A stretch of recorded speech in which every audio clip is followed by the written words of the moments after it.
Bienvenue à tous pour ce genre de nouveau format vidéo où nous allons vous présenter tout au long du mois de novembre tous nos producteurs et tous nos fournisseurs pour le village de Noël 2025 avec Feu Ardent. Ici, on se retrouve aujourd'hui pour la toute première vidéo avec notre fournisseur, la commanderie 7, pour la truite saumonée, notre signature phare qui sera à la carte pour le Feu Ardent 2025.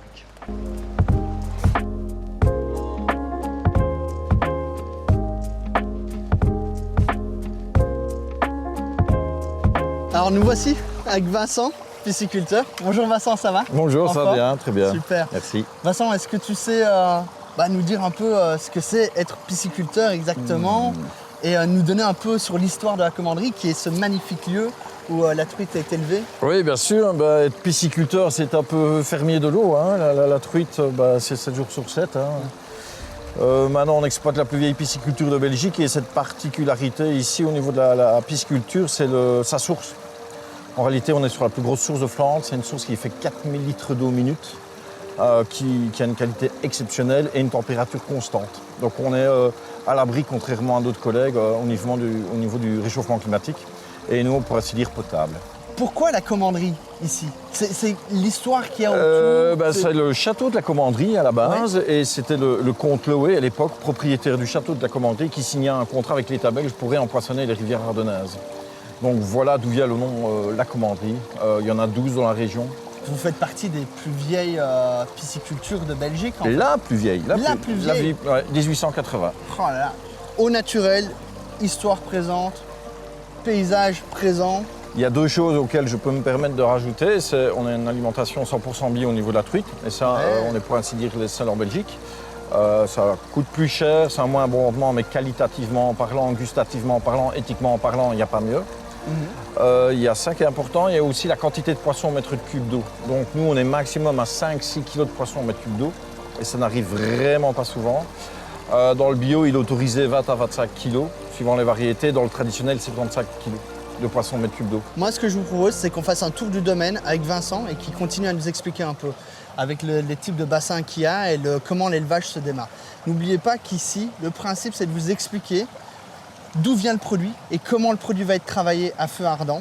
Et comme ça, vous avez toutes les explications pour en connaître un maximum. Je te propose qu'on continue. C'est parti. Parfait. On y va.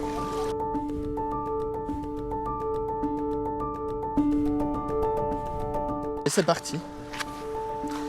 D'abord un petit peu les amadouer. En fait, tu les attires avec la nourriture. Voilà, c'est ça. Ok. Et là, elles ont... Voilà, ça commence. Là, on est sur quel type de truite? On est sur les saumonées ici? Donc truite arc-en-ciel saumonée. Ouais. On est en phase terminale d'engraissement. D'ailleurs, là, elles vont passer en zone d'affinage. On est vraiment sur un beau poisson, bien fini. Parfait, quoi. Belle nageoire, bien développée, belle couleur. Il est vraiment... Voilà, ça c'est vraiment une très belle réussite. Et alors là, c'est parti pour au moins un affinage d'une semaine à 10 jours au minimum. Sachant qu'ici, ça fait déjà plusieurs jours qu'elles sont mises à jeun, pour le transport notamment, et pour avoir facile de les attraper. Donc là on va tourner à 3 kg. 3 kg au minimum. Donc il faut savoir que tout ce qu'on va produire avec un saumon, finalement, on peut le produire avec la truite. Ouais. Et en réalité, il y a même plus de possibilités culinaires avec la truite qu'avec le saumon. Ça, on le confirme. Parce que donc, au niveau taille, pareil qu'un saumon. Par contre, tu n'auras jamais le saumon de la taille d'une truite portion. Ouais. Donc, par exemple, ici, on fait tout ce qui est transformation sur place. On fait notamment un fumage à chevaux. Et avec ça, c'est pas possible de faire ça avec le saumon parce que tu n'as pas de ce calibre-là. Donc, plus de possibilités culinaires avec la truite qu'avec le saumon. Qu'est-ce qui caractérise la truite arc-en-ciel saumonée d'une autre truite? Alors, la truite arc-en-ciel saumonée. Une truite arc-en-ciel, c'est une variété qui a été apportée fin des années 1800, en 1880 exactement, principalement d'Amérique du Nord, qui a été apportée en Europe. Et elle représente à l'heure actuelle 99% de la production et de la commercialisation, donc de la consommation de la truite en Europe. Pourquoi? Parce qu'elle a énormément d'avantages et de qualités. Premièrement, pour un pisciculteur, c'est sa rapidité de croissance. On va dire qu'une truite portion, on va mettre 1 an. Pour une truite d'1 kilo, on va mettre 2 ans. Et pour une truite de 3 kilos comme ici, on va mettre 3 ans. Alors, une truite saumonée, ce n'est pas une truite et un saumon qui ont été derrière un rocher, tu vois, et ils nous ont fait des bébés truites saumonées. Non, c'est juste une appellation commerciale pour dire que la truite a été colorée grâce à son alimentation. Ici, tu es en alimentation bio, on est sur une base de crustacés et d'algues qui va donner cette pigmentation à la chair. Donc, toutes les truites sont blanches à la base et vont colorer. Parce qu'avant de manger avec nos papilles gustatives, évidemment, on mange avec nos yeux. Évidemment. En tant que chef, tu sais ce que c'est, donc voilà. Donc la truite arc-en-ciel saumonée, ici, c'est dans l'alimentation qui a une alimentation colorée, naturelle, notamment grâce à des algues et crustacés, c'est ça qui va donner la pigmentation à la chair. Finalement, c'est un peu comme les flamants roses, exactement, qui sont blancs et à force de manger des algues et des crustacés, deviennent roses en fait. Exactement, tout à fait. Ouais, génial. Donc là, tu as vu la place qu'elles ont. Ici, on va mettre des truites qui vont faire 1 kg et qui vont faire grossir jusqu'à 3 kg. On ne va pas mettre des truites d'un calibre plus petit. Pourquoi? Parce qu'après 15 jours, l'étang se ferait vider par les hérons et les cormorans. Donc là, cet étang-ci nous permet, pas de mettre des filets, mais nous permet de démarrer avec des truites d'1 kg. Donc on est sur une oxygénation naturelle.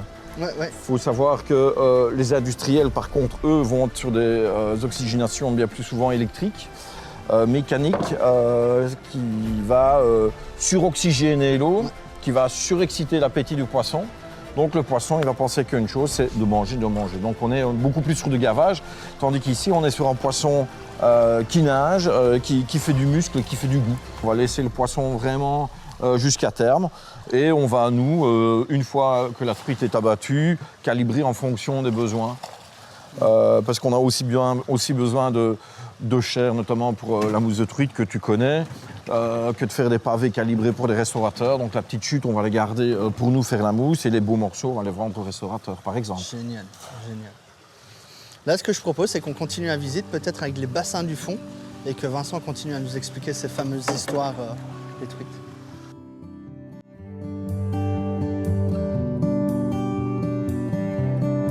Donc ici, comme vous pouvez le voir, on a des bassins qui sont en rénovation tout au long de l'année. Donc à chaque fois, ils vident des bassins pour les réparer, pour les réaménager.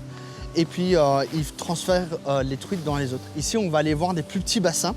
Et Vincent va nous expliquer ce qu'on y retrouve dedans. Parce que c'est assez particulier. Donc Vincent va nous expliquer un peu ce qu'on peut retrouver dans les autres bassins ici aussi. Dis-nous Vincent, qu'est-ce qu'on retrouve dans les petits bassins ici? Alors ici, une particularité, la truite albinos, donc c'est une truite arc-en-ciel, qui a cette fameuse couleur gold, or. Pour les pêcheurs, c'est un peu le Saint Graal au niveau de la pêche. Et c'est un peu le ticket d'or pour ouais, voilà, la fabrique. Tu dis le samedi soir pêcheur, tu lui souffles de l'oreille, tu lui dis on a lâché une albinos, ben, il ne dort pas de la nuit. On ouvre la barrière à 8h du matin, à 7h30, il sera en train de te la défoncer, voire à 6h30. Laissez-moi rentrer. Pourquoi les filets ici au-dessus des bassins? Ben, les filets, bien entendu, pour se protéger des oiseaux piscivores, qui est notamment le cormoran et le martin pêcheur, ou le héron. Le héron qui est vraiment le prédateur numéro 1 pour la truite. Si je me souviens bien, tout démarre d'une source. Voilà, la plus grosse source de Flandre, 4000 litres d'eau par minute. On va aller la voir d'ailleurs. Ouais. Mais là, tu vois, la truite est face au courant, elle nage. Et attends-toi à ce que ça soit les dents de la mer, quoi. Tu vois ce que je veux dire? Alors ici, tu as un mélange de truites arc-en-ciel et de truites albinos qui sont nées en même temps. Elles ont déjà vu l'appel, elles ont la hargne, elles ont faim, et ça c'est un super bon signe de bien-être et de bonne santé. Ça y est, les piranhas attaquent là. Ça ne se bat jamais en duel? Non, sauf la fario, toutes les truites sont carnivores, voire cannibales, notamment la fario, quand elles sont très très petites. Si elles sont un chouïa sous-alimentées, elles risquent de se manger entre elles. Ah ouais. Donc vous faites vraiment tout de A à Z ici? Donc on maîtrise tout le processus et on fait tout le processus, mais pas à 100% de la commercialisation. Okay. Là, il faut être très clair et rapide, comme notre source, contrairement à d'autres collègues qui le sont peut-être un peu moins, mais bon, soit, pas me faire des ennemis. Donc on ne produit pas tout. Il y a une réalité aussi économique. Maintenant, par exemple, sur les grands étangs, comme je t'ai expliqué, on va démarrer sur des truites d'1 kg. Ouais. Que je vais mettre dans mes étangs et les faire grossir jusque 3. Donc avec notre eau, notre alimentation, notre façon de faire. Donc ouais, ici vous êtes vraiment sur l'élevage plus que la production en fait. Bon, chaque année, on va faire nos œufs aussi. Oui, c'est ça. Maintenant, il faut des œufs rentrants. Il faut aussi du nouveau sang, entre guillemets. Donc, on va aussi acheter des œufs œillés.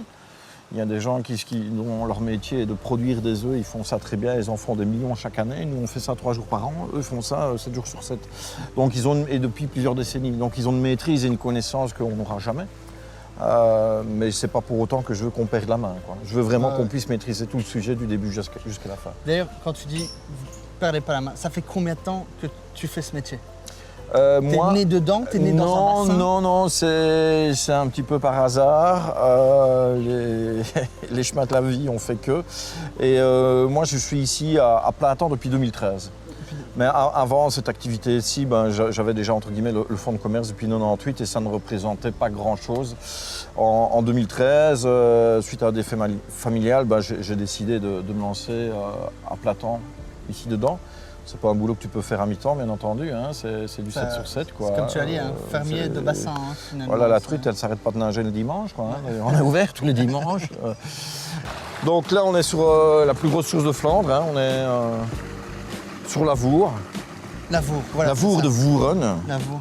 Ça, c'est pour nos amis flamands. Et pour nos amis wallingants, c'est le Foron de Foron. Ah bah oui, ça a du sens. Ça a du sens. Et là, au niveau du débit mètre cube, tu me disais... Donc 4 mètres cubes minute. Et ce que j'explique aux enfants pour leur rendre compte, c'est que pour remplir ta baignoire, tu comptes jusque 2. Jusqu'à 2,5, elle déborde. Donc voilà. Ouais. Et ça, c'est la même eau qu'il y a ici et qui découle dans tous les bassins. Exactement. Et ce qui permet d'avoir ce fameux courant qui permet de créer le muscle dans de belles truites qu'on utilisera encore cette année, puisque c'est la 2e édition du chalet à Feu Ardent.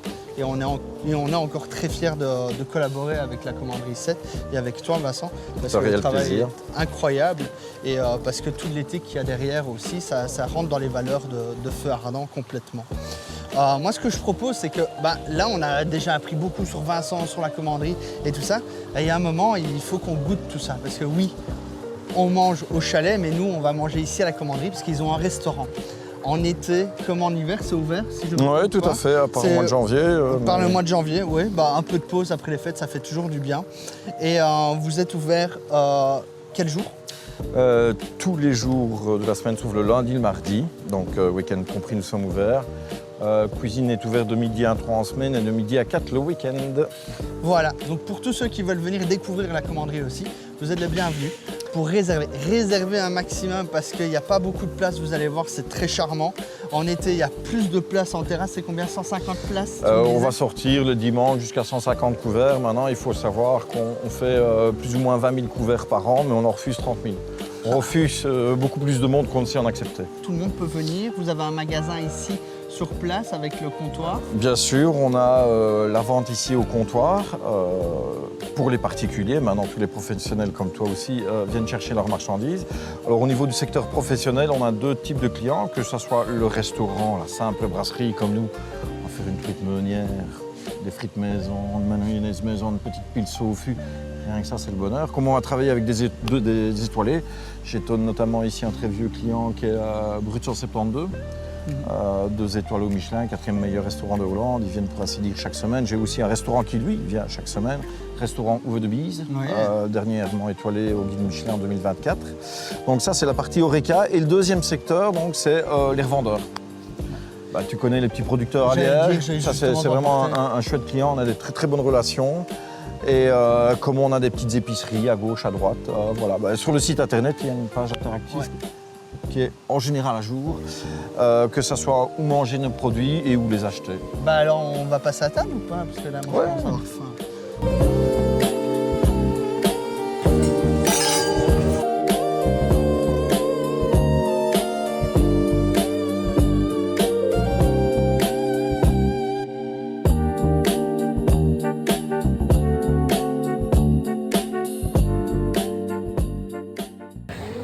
Bon appétit.